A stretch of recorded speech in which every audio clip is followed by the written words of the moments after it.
பல வருஷங்களுக்கு முன்னாடி ஒரு வளையல் வியாபாரி ஊர் ஊரா போய் வளையல் வித்துட்டு இருந்தாரு. ஒரு நாள் ஒரு புதர் பகுதி வழியா போயிட்டு இருந்தாரு.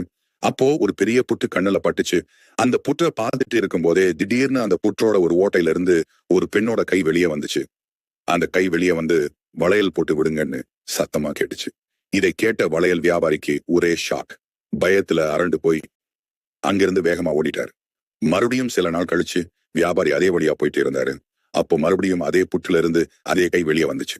இந்த முறை வளையல் போட்டு விடுங்கன்னு சத்தம் ரொம்ப ஆக்ரோஷமா கோபமா கேட்டுச்சு.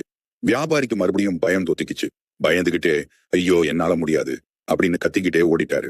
மூணாவது முறை வியாபாரி அதே வழியா போகும்போது புற்றில இருந்து வந்த கை வளையல் போட்டு விடுங்கன்னு ரொம்ப சத்தமா அழுகல் சத்தத்தோட கேட்டுச்சு. அப்பதான் வியாபாரிக்கு மனசு உருகுச்சு. இது ஏதோ சாதாரண விஷயம் இல்ல, ஏதோ தெய்வீக சக்தி தான் அப்படின்னு புரிஞ்சுக்கிட்டாரு.